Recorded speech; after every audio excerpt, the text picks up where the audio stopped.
Hi friends, welcome back to my channel. Today we have a trash talk to do. I have just like a few assortment items to share, nothing too intense. As always, I will leave chapters for you to ping pong around to categories that you would like to start with. And I will go ahead and begin with the few makeup items that I have. So for makeup, I actually have two different mascaras that I have used up. First one I have is the Tarte Lashes Lash Paint Mascara. This used to be one that I would clamor for during like Black Fridays or Ulta's 21 Days of Beauty. It has a plastic wand, which I typically like to see these types of plastic wands, and it has pretty aggressive spikes on it. Like if you're not careful, you spike yourself in the eye, it's going to hurt. And I found that I like these kinds of wands because they do a nice job separating, but also getting a lot of product from the root of your lash all the way to the tip, which I'm a big fan of. But I have to say, the Essence Lash Princess Mascara has won me over. It's not at all the same type of wand. It's very different, but I just feel like it gives me an even better version of what this used to. So much so that the last time I saw this discounted for like $10, I was like, don't really need it, don't really want it. So it's a great example of how drugstore mascaras are amazing. And I tend to enjoy them better than a lot of high end. So while this used to be a beloved in my collection, I don't see myself buying it again anytime soon. On the flip side, I bought into the hype of the e.l.f. Big Mood Mascara. Okay, so this, I don't know how I allowed myself to fall for it. I do not like these hourglass shaped wands. I feel I don't like them for a number of reasons. I think that the hourglass just shape can oftentimes lead me to not be able to get a lot of product in the middle of my lashes, which I find to be somewhat annoying. But I feel like maybe I'm wrong. I feel like this hourglass wand is bigger than they usually are. And I found myself getting so annoyed with this every time I would apply it because I feel like I'm somebody who does a pretty thick liner line on my upper eyelid. And no matter what, I would always get this on my lid, like right above where I would do my liner line. And I think it's because I was like trying so hard to get it to the root all the way up. And sure, if I let it dry and like I flaked it off, it would come off, but I don't want to have to do that. Like I have mascaras that apply beautifully, have a great effect on my lashes, and don't require extra maintenance steps. So while I will say this is leaps and bounds better from like the $1 e.l.f. mascaras that I have tried in the past, I'm not a convert, and I'm not even sure I want to try the other e.l.f. mascara that they came out with that had pretty decent reviews, because I just don't know if I'm ever meant to be an e.l.f. mascara gal. Final makeup item is kind of a lame makeup item. These are makeup remover wipes. Now I'm on your team for those of you that are not a fan of wipes for the environment, all of that. However, I am somebody who, when I am swatching and playing with makeup, I find it most effective to be able to wipe off those swatches really quickly and not have to use a cloth or wash my hands. Like that all feels very involved. And I needed to just kind of add something small to my cart to get free shipping. So I went with the Ulta Beauty cleansing cloths. These are awful. I don't know what the deal was. I felt like this plastic clasp didn't actually keep air out. So the like center part of all of my wipes dried out, which was weird. I felt like they weren't super saturated overall, and they didn't do the best job removing makeup. And that was just me trying to remove swatches, let alone scrubbing at my face. So would definitely not recommend these. And even if I wanted to get free shipping, I wouldn't be adding these into the cart. I have a few hair items. I have one of my beloved Wave sprays. I talked about this in recent Empties, but I am coming on to the end of hair curling season. Even though we're mid-September at this point, I'm still combating mugginess. So even if it's not necessarily super warm out, it's still 85% humidity. So unless my hair is up, it can't be straight or it won't hold. So I finished off one of these. I had purchased another one right before school started, and I'm about halfway through on that. I imagine I'll finish it off once we get to the end of hair curling season. and then I'll be out of the woods able to straighten my hair. But this stuff is great if you want to have all weather-proof held curls. They are a little bit crunchier than typical curls that you get from other wave sprays that I've tried, but it is the most foolproof. 2 Fortune Cookie Soap hair samples. From the Brave box, I've got the Brave Wee Lassie Detangler. I'm not a big detangler person. I don't feel like my hair gets super snarly. So I basically was just forcing myself to use it. I kind of used it like a hair oil. I didn't love the scent of this. I feel like it had like a woodsy, not cologne, but like a true woodsy sort of dull scent. I wasn't a big fan. I'm very happy that I used it off quickly. It did help me comb my hair very smoothly, but I also don't really struggle with tangles, so I'm not sure I'm the right person to market this to you if you have tangly hair, but it's a small local company that I really love supporting. So if you're in the market for a detangler, give it a try. And then the other sample that I have is from their Schitt's Creek collection that they did. They did a little travel motel collection. This is the Rosebud Motel Travel Conditioner. This scent wasn't my favorite.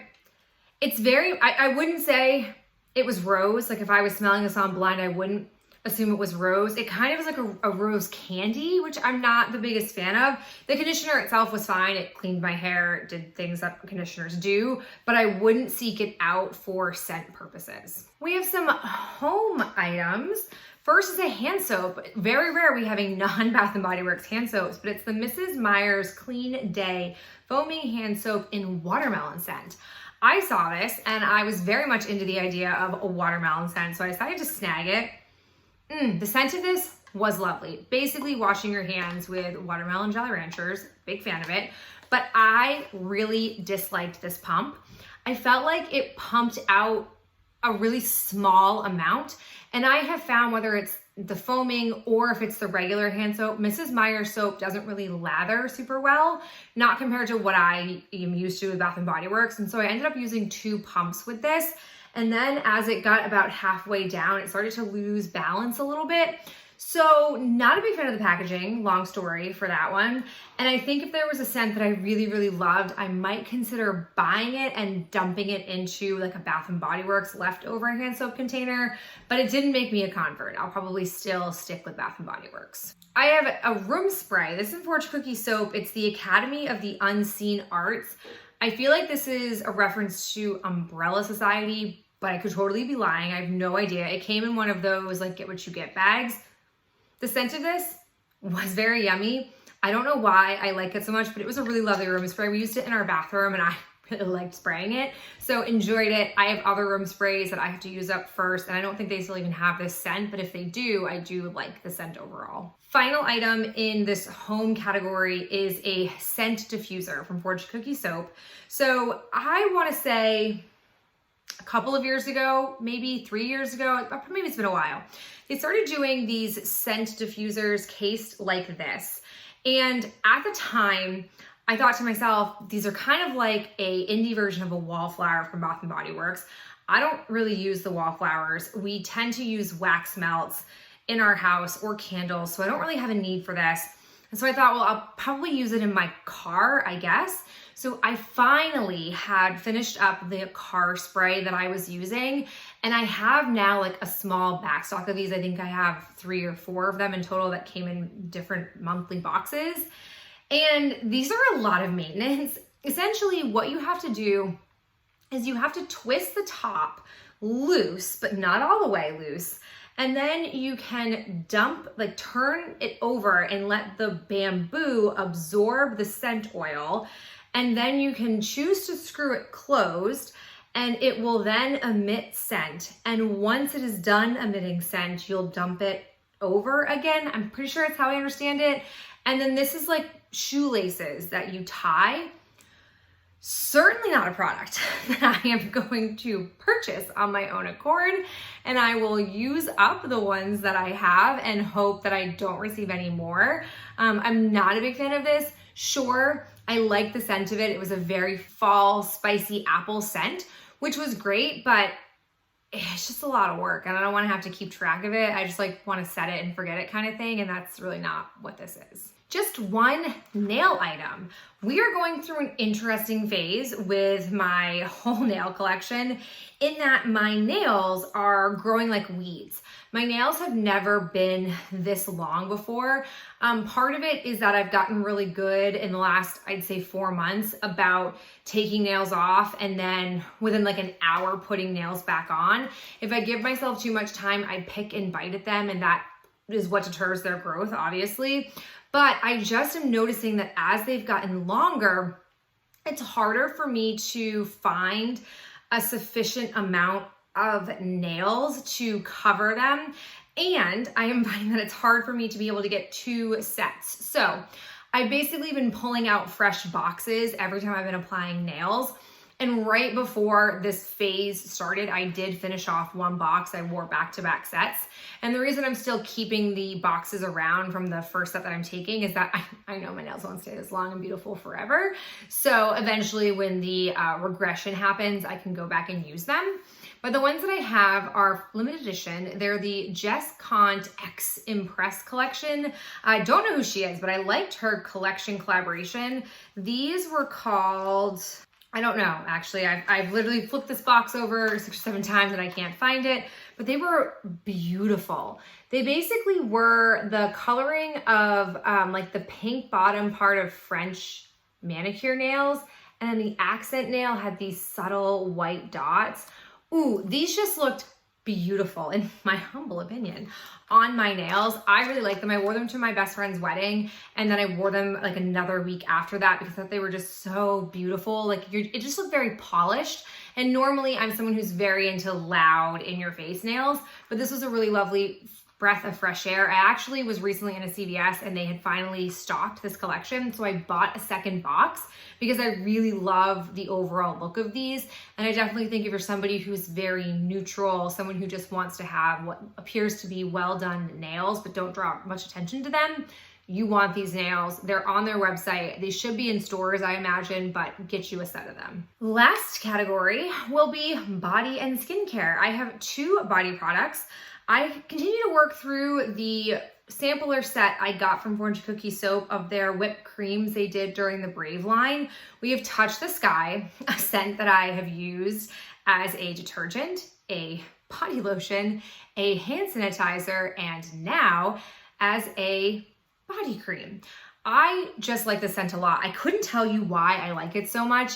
It just is very different from most scents that I have in my collection. I shockingly didn't get tired of it. I mean, I spaced it out and had it in different forms, which I think helped, but I'm gonna be sad when this is officially out of my collection as a scent. Then I also used up Wisp. This one was fine. Nothing super special. It almost had like charcoal clay mask smell. So not my favorite, but not my worst. I love the texture of these. They are just a beautiful, gorgeous texture. They're very moisturizing and a little bit on the velvety, thicker side, but feels so nice in the dead of winter when you really want to quench your skin if you have dry skin. I have a perfume. This is the Replica Beach Walk perfume sample. I fell in love with this over the summer. I couldn't get enough samples or small bottles of this. I actually cashed in 100 points at Sephora to get a larger version of this. And now that I know they have a medium-sized bottle, I'm adding it to my Christmas list. I haven't loved a perfume in a while, and I've gone through phases where I really loved this and wanted to buy it, but just refused to buy a mega thing of perfume because I have a handful of them and they take me so long to use that I don't want to add something big, but the scent is gorgeous. It's the most beautiful, salty sea air beach scent I could fathom. It is the stuff of dreams. Ooh, another small obsession I'm going through right now is the JLo That Blockbuster Wonder Cream. This is my second one of these. Oh, I love the texture of this. I love the way it absorbs into my skin. Like I rub it in and I just feel it sinking in. I do feel like it softens my skin. I wouldn't say I have very normally textured / like gritty skin, but I just feel like this makes my skin feel even softer. And I just love the formula. I am too cheap to buy a full size. And I also don't have really any other interest in the other products that she comes out with. So anytime I can get a sample of it, I'm always here for it. If I can cash in points, I'm here for it. But it's just a lovely, lovely skincare product. I just hate how expensive it is. Ending the whole thing, I have a Paula's Choice product. This is the Exfoliate 2% BHA liquid exfoliant salicylic acid. This stuff is great. I definitely notice a difference in my skin's turnover if I'm not using this. I think this is a really nice job targeting problem areas of my skin, just having general, dry skin pull over, and I just really find this product wonderful. I am currently using essentially the equivalent of this from Stylovana, a PR box that I got. I immediately tried it out and I didn't dislike it, and I thought to myself, once I'm done with this, because it's older, I'll pull that out. So I am working on that one, and once that is complete, I will get this again. This, I feel like, is a lot of bang for your buck. I only apply it at night, and I find that it lasts a really long time for what you pay for it. So I will continue to purchase it. All right, guys, that is it for me and this roundup of trash. I so appreciate you tuning in and hearing my thoughts about all of these items. If you've tried any of these products, let me know your thoughts down below, because everyone's preferences vary so much. I hope you're having a fantastic day, and I'll talk to you in my next video real soon. Bye.